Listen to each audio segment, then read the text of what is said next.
What is up, everybody? Welcome back to another episode of Too Many Frames, the show where we talk about video games, anime, and everything else in between. Now, I took a day break because yesterday I was just exhausted and had a bunch of stuff that I had to do, but we are back with, the regular news that we usually talk about. And there's a couple topics that I want to speak on.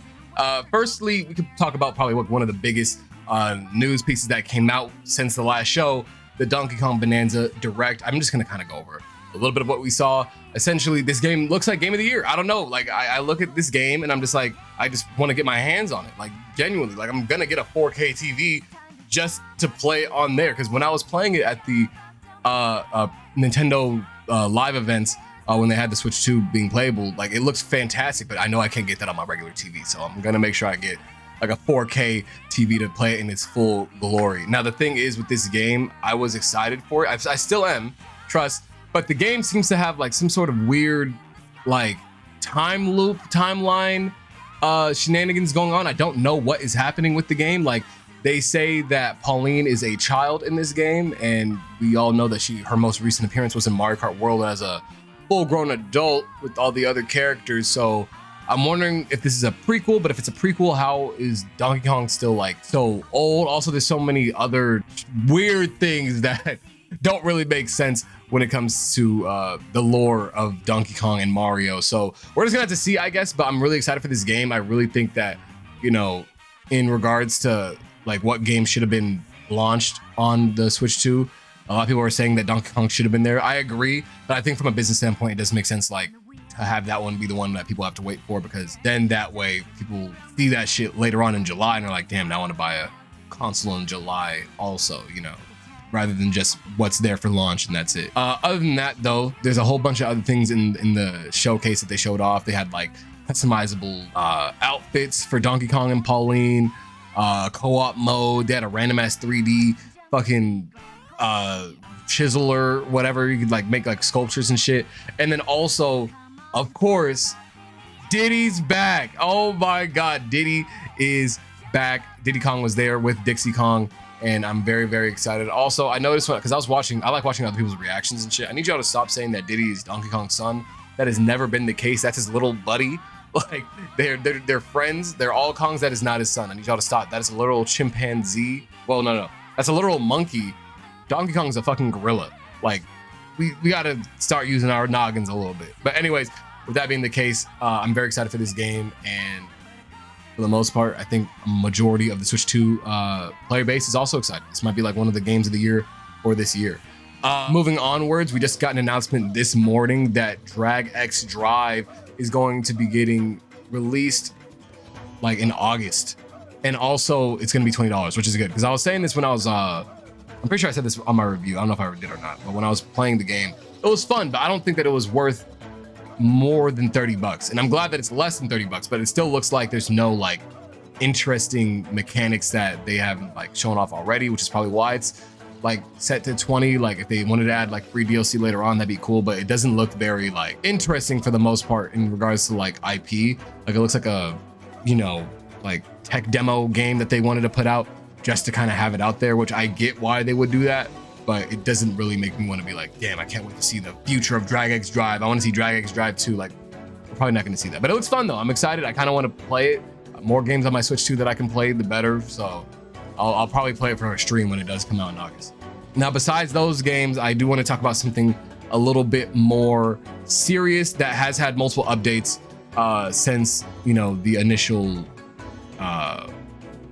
initial event like happened. So if you didn't know, Ludwig hosted an event called Mario Kart where a bunch of content creators could come over to like one area, play Mario Kart, drink and all that, and just have a good time. They're all streaming, making content, whatnot. It was cool. It was a good way for everybody to kind of get in there, just and play games and shit, have fun. There is somebody that is a part of the Smash Brothers community that goes by the name of Mang0, who ended up, being in attendance of the party, and it seems like he has a history of drinking, and seemingly his drinking seems to have gotten him in trouble multiple times in the past before, but it definitely got him in trouble now, especially because it was caught on stream. So as you can see, on the screen right now, there is a video of him being very, very inappropriate to multiple women at said venue where they're playing Mario Kart, and you can tell that a lot of the girls are feeling very like disgusted and uncomfortable, and he's just out there like humping them, like harassing them. It's really gross, really nasty. And a lot of people in the comments were like, it's not that bad. The girls were laughing, so it's totally fine. Which I'm like, what do you mean it's totally fine? Like, what? Just because they were laughing, you think that means that it's okay to like hump or put your dick anywhere near a girl's face? Like, what the fuck? Especially if they're not comfortable with it. Like, what are we talking about? Right now, obviously he was drunk, does not excuse his behavior at all, but he did end up putting out multiple tweets and apologies since then. So the first tweet was him saying, hate waking up and seeing I was a drunk dumbass. Don't like using the drunk excuse because it's childish, but in the moment, I think everyone is as drunk as me, and that's usually not the case. I will privately apologize to anyone I made uncomfortable and hope I'm forgiven. He then says, I feel very fucking stupid and embarrassed. Think like 99% of my problems always stem from drinking, so I'm going to reevaluate my relationship with alcohol. I'm not downplaying anything. I know I'm dumb and know better. I will accept any consequences that come my way. Which, I'm gonna be honest, sure, like a lot of people are saying that this is commendable and shit. He's still dodging the fact that he's like harassed women. He's not saying exactly what he did. I feel like if he's really going to like own up for what he did, he would say, yeah, I should not. I would have named them like one by one, be like, hey, look, extra Emily, Maya, Senna, etc., all the other people that he made feel uncomfortable at that party. I'd be like, I'm sorry for that. I'm sorry for making you women feel uncomfortable, because he's saying this shit at the time, right? Because this is like what, 2 days later?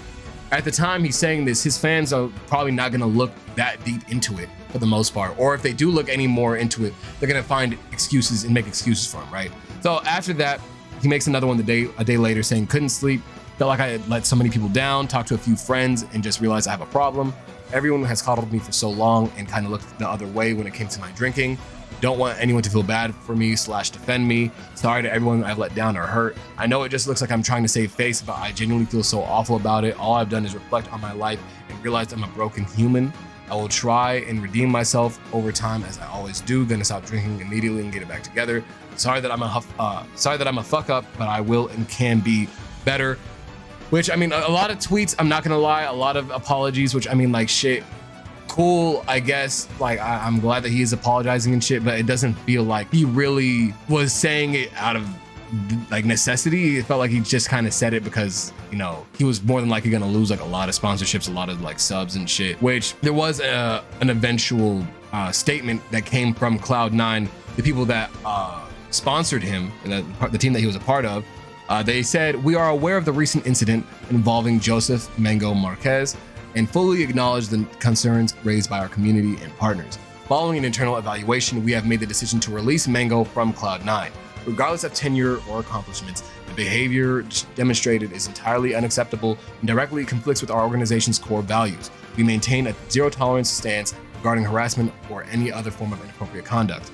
Our primary focus remains fostering a respectful, inclusive, and safe environment for everyone associated with Cloud9.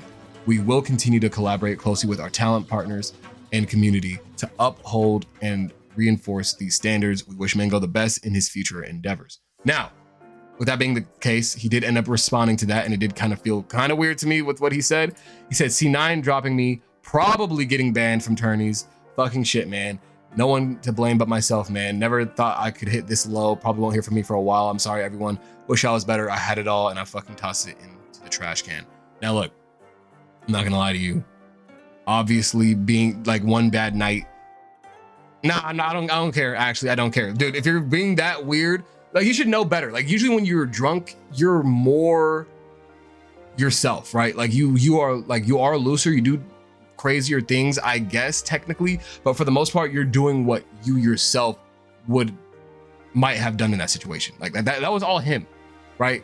It's like alcohol is a liberator. It's not like making you do some shit that you never would have done, you know what I'm saying? So it's like, to me, it's like, that's just a showing of his character. And I think a lot of the people that were in the Twitter comments saying, oh, my goat, yada, yada, yada, y'all are part of the problem. Like, Nintendo separated themselves from the Smash community after that huge, like, fucking purging of like niggas from the community like years ago over, you know, sexual misconduct and other shit happening within the Smash community. A lot, like, Nintendo was kind of like, yeah, we're not touching that shit anymore, which is valid. But now it's happening again with, albeit just one person. Still, it's like, if you guys allow this nigga to go to tourneys, and I know he said he's probably getting banned and he's gonna, you know, take time off, I still need an official statement from like multiple tournaments saying that this nigga is not allowed to be like in the venues at all. And I don't want him to take time off and be a better guy and then still be allowed to come back and shit. No, he still needs to be banned. I've seen people banned for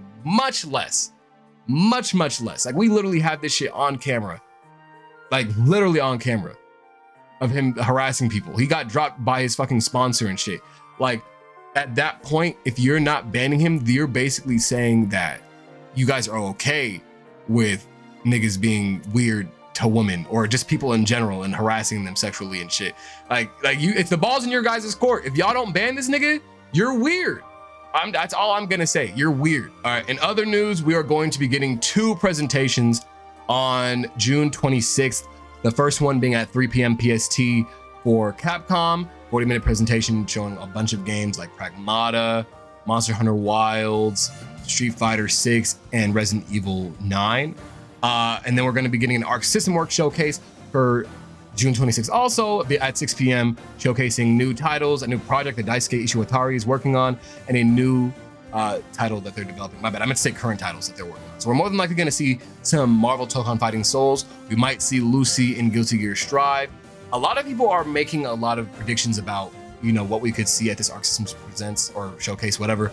A lot of people think Dragon Ball Fighters 2, which I'm kind of okay with, but I don't think that it would be, because we already have a new tag fighter from Arc Systems coming out. I don't think that they would make 2 Arc System tag fighters back to back and also releasing within like the same year of each other. I think that would be insane if they did that. Like, I feel like it would cannibalize themselves at least a little bit, because if one game isn't as popular and then another game is more popular than that game's probably just gonna get the more of the money. You know, I don't know if that makes sense or not.